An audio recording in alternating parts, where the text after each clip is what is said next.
Bendito sea Jesús. Quiero leer una porción de la Escritura de inmediato para sacar el máximo provecho al tiempo que me han concedido, y es un privilegio poder estar aquí y de alguna manera sembrar una palabra en el corazón de alguien. Alguien vino a escuchar una palabra de Dios hoy. Quiero decirle a esa persona que vino a escuchar una palabra de Dios que Dios está aquí para hablarle. Y Dios mostrará su grandeza utilizando este pedazo de tierra que está en este altar. Y allí mostrará su gloria. No haga caso del vaso, concéntrese en el Dios que lo llena. No mire al asno en esta noche, contemple al Rey que lo monta y su vida será transformada. Quiero llevarle al libro de Juan, Evangelio de Juan, capítulo 4, y quiero leer 2 versos allí. Evangelio de Juan, capítulo 4, verso 23 y verso 24.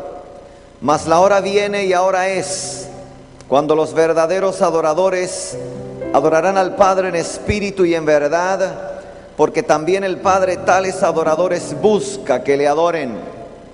Dios es espíritu, y los que le adoran en espíritu y en verdad es necesario que le adoren. ¿Cuántos dicen amén a esa palabra? Amén. Padre, usa esta palabra para gloria de tu nombre y haz lo que tú quieras hacer. Hazlo a tu manera y en el proceso sé honrado, sé bendecido, sé exaltado, sé ponderado. A ti la gloria, a ti el honor y a ti la alabanza, desde ahora y por los siglos de los siglos. ¿Puede gritar amén? Vamos, dígale a 5 o 6 personas que le queden a su lado: ser adorador te va a costar. Vamos, dígale a alguien, sacúdalo y dígale: ser adorador te va a costar. Esto no es cuestión de tener la colección de los cantantes y adoradores del Señor. Como siempre digo, no es tener toda la colección de todos los marcos. No es tener toda la colección de los grandes cantantes, hombres y mujeres que adoran y sirven al Señor. No es saberte de memoria los himnos que ellos cantan. Ser adorador es mucho más que eso. Para poder dejar una huella en tu generación, necesitas convertirte en un adorador en esta noche. Y hay un precio muy alto a pagar en el asunto. No es cuestión de haber venido a un seminario o leer un libro o haber tenido una experiencia donde se te pararon los pelitos cuando escuchaste una canción. Hay mucho más, diga conmigo, hay mucho más. ¿Cuántos quieren oír esto? ¿Cuántos lo quieren oír? Diga una vez más conmigo: ser adorador te va a costar. Entonces quiero tomar algunas escrituras e ir rápidamente a ellas. Quiero arrancar primero en Génesis capítulo 22. Y allá hay una historia muy tierna, muy conmovedora de un hombre llamado Abraham, el padre de la... Muy bien, le conocen. Es nuestro padre, el padre de la fe. Somos hijos de Abraham, tenemos la herencia de Abraham. En Abraham tenemos un ejemplo de sacrificio, diga sacrificio. Un ejemplo de fe. Tomemos otro caso, Nuevo Testamento. Podemos hablar de la María, de la Virgen María en ese contexto. Podemos hablar de ella. Dice que era una niña, era una joven desposada, una señorita. El texto literalmente le llama virgen y su nombre era María. Esta virgen llamada María, encontramos en el capítulo 1 de Lucas, del verso 26 en adelante, el relato de un acontecimiento que cambió su vida. Y le dice al ángel: aquí está la sierva del Señor, hágase conmigo conforme a su palabra. Dios anda buscando una generación de jóvenes que le digan a Dios: hágase conmigo conforme a tu palabra. Aquí estoy para adorarte, aquí estoy para servirte, aquí estoy para dejar una huella que marque a mi generación. ¿Cuántos lo reciben? Vamos, aplauda al Rey de Gloria. My God.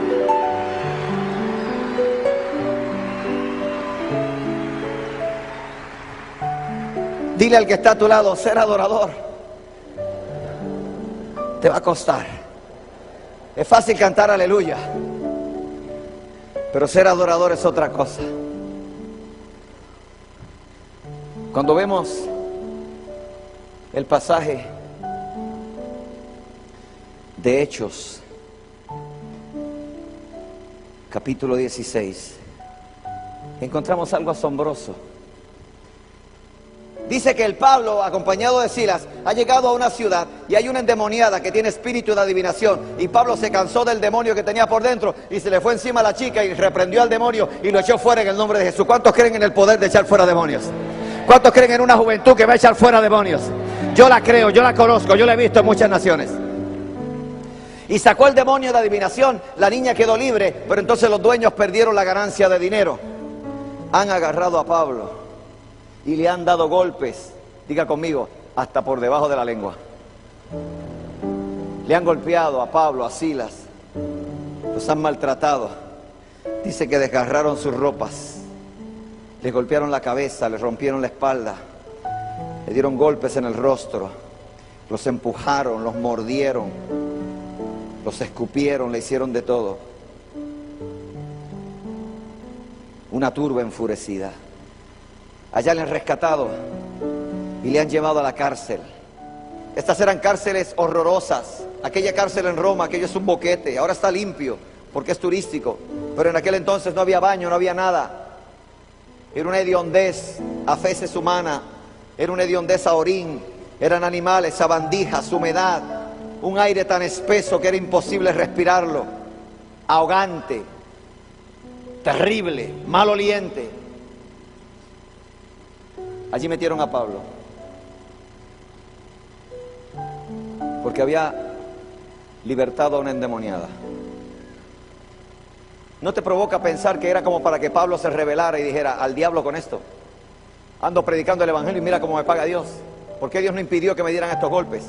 ¿Por qué Dios no mandó un ángel para que me librara de esta ecuación? Yo soy ciudadano romano y ahora estoy preso aquí como si fuera un perro, un animal. Al lado Silas, su compañero. Mírame acá, corazón, mírame, yo tengo que terminar ya. Mírame, corazón, mírame acá, papá, mírame. ¿Tenían razón o no tenían razón para quejarse? ¿Tenían razón para blasfemar? ¿Tenían razón para lamentarse? ¿Qué dice el libro? Si prestaste atención conmigo, ¿qué dice el libro? Diga conmigo, a medianoche.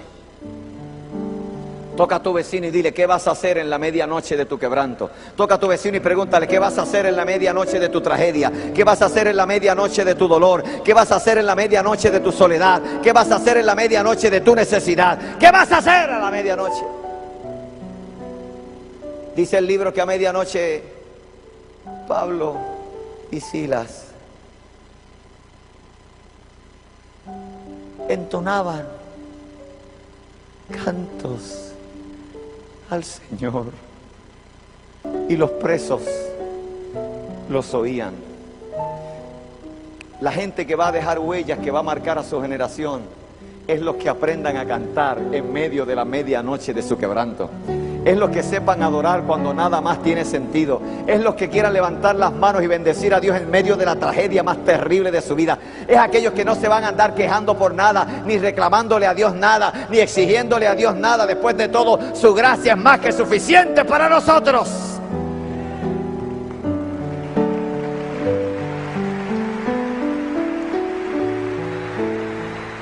Pablo y Silas cantaban himnos a Dios. ¿Qué cantaron? ¿Qué cantaron? La Biblia no dice que cantaron, la Biblia no dice, pero cantaban cánticos al Señor y los presos los escuchaban.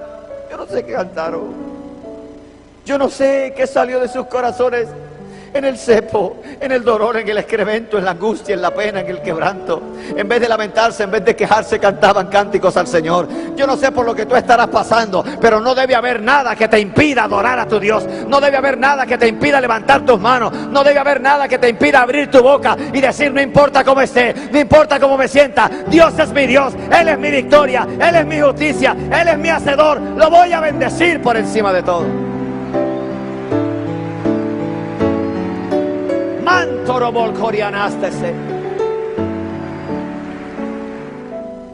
Tú conoces el final de la historia. La gloria de Dios se metió en aquella cárcel. El tipo se iba a matar y Pablo, ¡epa, negro, no te mates! Estamos todos aquí, échate para acá, sálvate tú y toda tu casa. Los sacaron de la cárcel, los bañaron, los limpiaron, les cambiaron la ropa, le dieron comida, porque cuando tú adoras en medio de tu prueba, la provisión de Dios viene y te alcanza. Ahora bien, listen, escúcheme. Abraham en su ejemplo dejó huellas de fe. La María y el José en su ejemplo dejaron huellas de obediencia.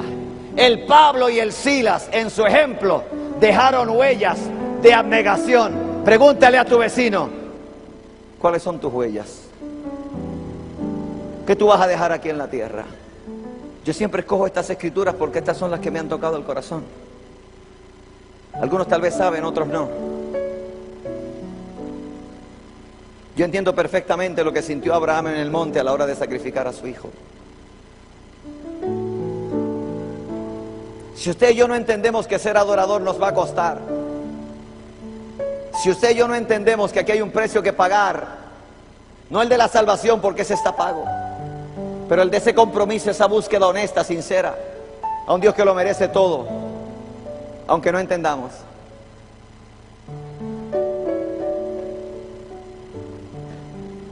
En el año 95, mi hija menor de 16 años, llamada Jehová Existe, Shesia es su nombre, por andar medio rebelde con el Señor se fue de la casa. Se empató con un novio apartado del Señor. Habiéndose ido de la casa, yo ni siquiera sabía dónde andaba. Se había escapado con este novio, se había ido a otro estado de la nación americana. Y 2 semanas luego de estar viviendo con él en la casa de su madre, por alguna extraña razón, el chico sacó una escopeta que tenía guardada, que un amigo le había dado. Dice que esa noche habían estado en una fiesta de cumpleaños. Y cuando regresaron de la fiesta, este chico está con mi hija en el cuarto. Ha sacado esa escopeta calibre 12, recortada. Le ha apuntado el rostro a mi hija con aquella escopeta.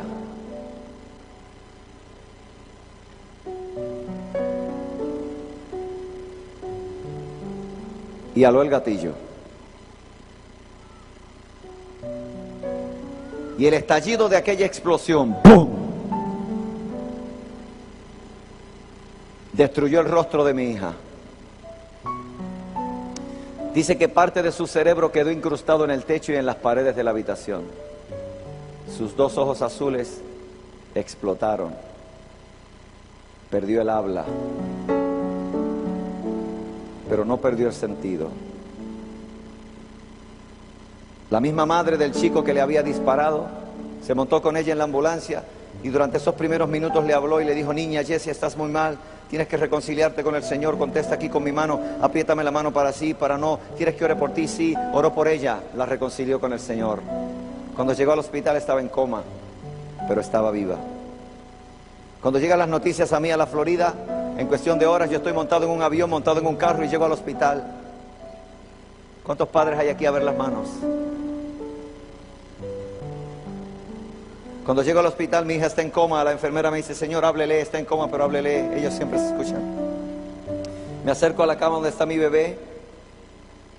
Está toda arropada, solamente tiene una careta puesta plástica en su rostro. Su cabello largo, rubio, está manchado de sangre. Noto que en la mano izquierda tiene una venda puesta, pero no sabía por qué. Está toda cubierta, solamente me acerqué a su oído derecho y me incliné así, tenía el corazón roto, no sabía qué decir. Me acerqué a su oído y le dije: bebé, papá está aquí, todo va a estar bien. Fue lo único que me salió decirle. Las horas que estuve allí se convirtieron en toda una agonía. Y para acortar esto, porque tengo que terminar, en algún momento, luego de varias entradas y salidas, me hacen salir del lugar. Estaba toda conectada a máquinas respiratorias y máquinas por todas partes. Los médicos me hacen salir. Recuerdo que me voy a caminar así por un pasillo muy largo del hospital, confundido, no sabía qué pensar, no sabía qué decir. El hombre que ha ganado a miles para Cristo, el gran predicador, mi hija se muere, se me escapa como el agua, se escapa entre los dedos. No sé qué hacer, no puedo hacer nada. Un médico se me acercó en algún momento y me dice: señor Hernández, ¿ha considerado donar los órganos de su hija? Que se había considerado donar los órganos. Yo nunca le contesté. Ahí me voy a caminar por el pasillo y en algún momento Dios me habla y me detiene en el pasillo y me dice, como siempre me habla cuando me quiere intimar, me dice, hijo, y yo me detengo, sé que Dios me quiere hablar. Habla a mi corazón Dios y me dice, la he recibido en mi regazo.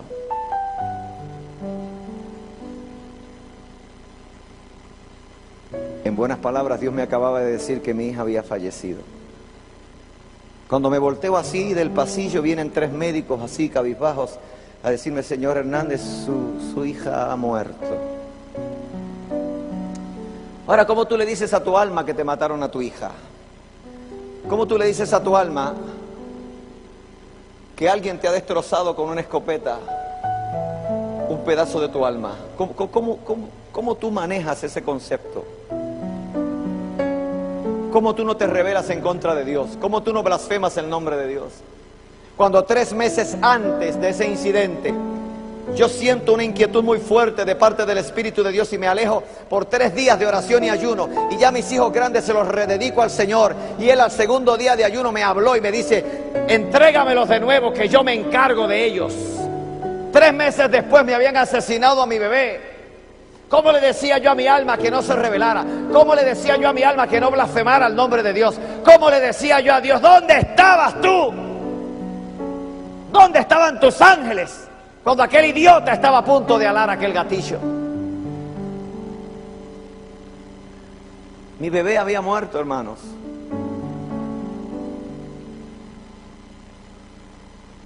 Y ahora solo restaba enterrarla. ¿Sabes que si un padre, si un hijo pierde a sus padres es huérfano, si un hombre pierde a su mujer es viudo?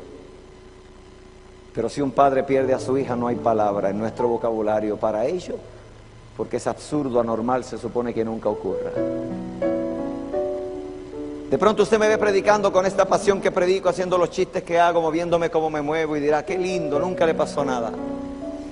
Si estoy de pie en ese altar ante esta audiencia maravillosa en esta noche es solamente por la pura gracia y misericordia de Dios.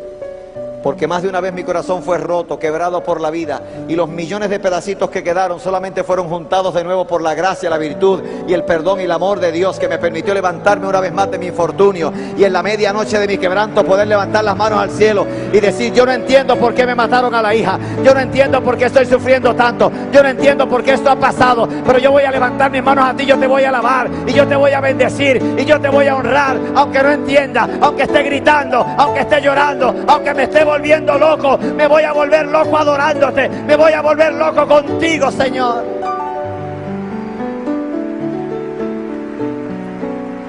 Ser adorador te va a costar, yo lo sé por experiencia propia. A la hora de enterrar a mi bebé, canté alabanzas al Señor, prediqué en la funeraria, 20 chicos se convirtieron a Cristo. En el momento en que se la llevaban para meterla en el lugar, en el panteón allá donde iban a estar sus restos, no quise que nadie estuviera conmigo, me fui solo para mirarla. Allá la llevaban en un ataúd que yo había comprado. Quise comprarle un auto para que fuera a estudiar, pero no pude comprarle un auto, tuve que comprarle un ataúd. Quise comprarle su vestido blanco de novias para casarla, tuve que comprarle un vestido para enterrarla. Yo sé cuánto cuesta adorar a Dios. Y estando así no quise que nadie se me acercara, ni mi esposa, nadie, ahí la llevaban. Y recuerdo que crucé así mis brazos, todavía confundido, todavía roto, todavía muerto por dentro. Y yo decía, no puede ser, no puede ser, esto no puede estar pasando, esto tiene que ser una pesadilla horrenda. Yo voy a despertar ya mismo, yo voy a despertar y voy a estar en casa y todo va a estar bien y la bebé va a estar viva y todo esto será una horrenda pesadilla. Y yo la miraba y se la llevaban.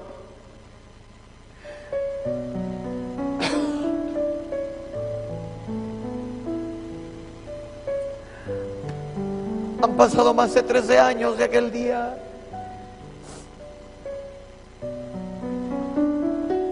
Recuerdo que estaba así, no sabía qué decir, no sabía qué hacer. Y sentí los brazos de mi padre como me abrazaron fuerte. Y Dios habló a mi corazón. Y lo maravilloso es que Dios me dijo, ¿dónde estoy? ¿Qué tiempo me queda? 3, 4 minutos. Dios me abraza y habló mi corazón y me dice, hijo, papá está aquí y todo va a estar bien. Entonces yo levanté mis manos y adoré al Dios de mi juventud, al Dios que había conocido cuando tenía 18 años en San Juan, Puerto Rico. Aquella noche cuando el evangelista Nicky Cruz predicó el evangelio y este joven de 18 años corrió al altar de Dios. Levanté mis manos y bendije al Dios de la creación. Y le prometí: mi alabanza y mi adoración serán tuyas para siempre. Y lo que ahora no entiendo, algún día lo entenderé. Pero mientras tanto, he aquí mi corazón. He aquí mi adoración, porque tú la mereces.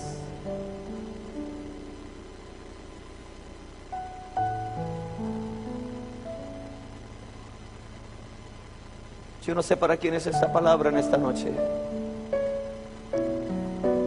pero a alguien Dios le está diciendo: papá está aquí, todo va a estar bien. Puedes convertirte en un adorador en esta noche y declarar tu victoria sobre las circunstancias de la vida, y saber que Dios ha diseñado una gloria que está especialmente puesta para ti, y no habrá diablo. Está bien, no detenga su dolor. Si tiene que gritar, grite. Si tiene que llorar, llore. Pero entienda lo que Dios quiere hacer en esta reunión. Aquí hay una generación que puede cambiar al mundo. Aquí hay unos líderes que pueden transformar a su ciudad. Aquí hay chicos que mañana serán padres, serán abuelos, y que tienen que entender que aunque la vida a veces nos sorprende con cosas terribles, el Dios nuestro está por encima de todas las cosas. Y lo único que Dios va a querer es escuchar tu adoración en medio de tu medianoche. Y cuando tú te desnudes delante de Él, y cuando tú le alabes por encima de todas las cosas, tú dejarás una huella en tu generación que jamás será olvidada. Ser adorador te va a costar. Yo quisiera saber en esta noche si le estoy hablando a una generación que está dispuesta a pagar ese precio. Yo quisiera saber si aquí están los hombres y mujeres, los jóvenes y jovencitas, que van a abrazar la comunión con Dios por encima de lo que pase. ¿Pudieras ponerte de pie conmigo un instante? ¿Cuántos quieren dejar huellas que otros sigan? There's a price to be paid. Hay un precio que debe ser pagado. Nadie me tenga lástima o pena si me ve llorando. Yo estoy bien. De pronto, siempre que cuento algo del testimonio, cuando usted sea padre, usted va a entender. Pero Dios me sanó. Si yo no estuviera sano, de hecho yo estoy aquí porque Dios me sanó. Si no me hubiera sanado, yo hubiera matado a ese chico y estuviera preso. Dios me llevó a perdonarlo, a dejarlo libre en mi corazón y a continuar con mi ministerio y con mi carrera. Miles en las naciones que Dios me ha llevado se han convertido a Cristo oyendo ese testimonio. Miles de personas han leído mi primer libro, Herido pero aún caminando.